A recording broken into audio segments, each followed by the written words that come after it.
In this video, I'm going to show you how to add a graphic, how to add some text onto screen, and how to manipulate that graphic. First of all though, if we have a look down on my timeline, I've got my two clips of the corridor and the door, and they're not very easy to access because they're quite small, we're quite zoomed out. A nice little shortcut to be aware of is the / key on your keyboard. When you hit that, it will fit whatever is on your timeline neatly into the space that is given. So you can work much more easily with that kind of zoom level. So let's add some text. First thing I'm going to do is roughly choose where I want that text to start. So I'm going to pull my playhead along this clip to about here, and that's where the graphic will come on screen. I can now either click the toolbar here, the type tool, or I could hit T on the keyboard, and it's going to change my cursor so that when I hover over the program window, we're going to set whereabouts we want that text to appear. We don't need to be precise because we can move this momentarily, but I'm just going to click, and you can see it's done two things. It's given me a graphic down on the actual timeline, and it's given me a position of that graphic waiting for me to type in whatever text I want. So I'm going to type in Dan is mad, and I'm going to now double or triple click within here to manipulate that text. So by triple clicking, it selects all of the text, and that means that any changes we make to it will be impacted on there.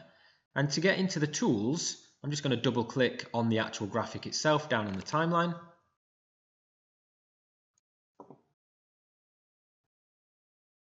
And rather slowly, it has woken up and it's changed my workspace.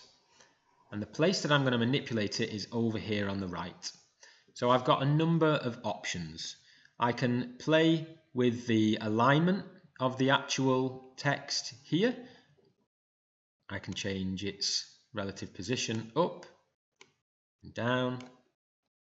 I can change its transparency level, its rotation. There's a bunch of stuff you can do there, but I'll show you an easier way to do that.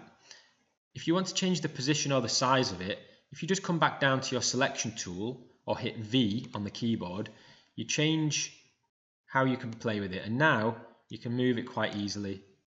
You can resize it real time, it's very easy to do, and you can change its rotation and a number of other things. I'm going to have mine quite impactful. I want mine to be like that. Let's get him central.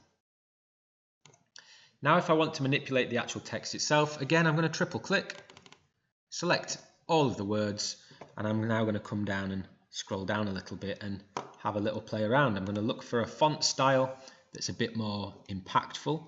So let's go with something like Poplar.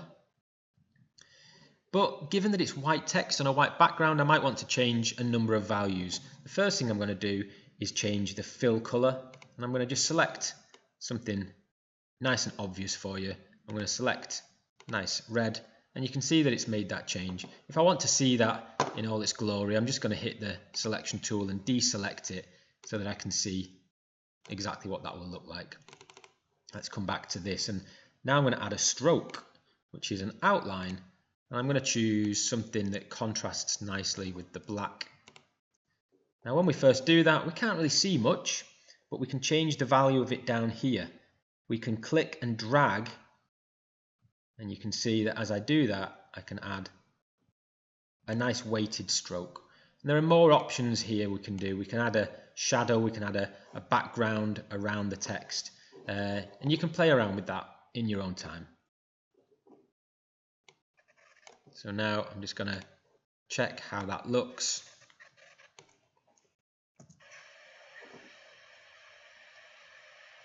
Now I think we can all agree that it's already been on screen long enough, so I'm just going to simply change the length of the graphic on the timeline, which will determine, and we're also going to make it start a bit earlier, and it gives us this effect.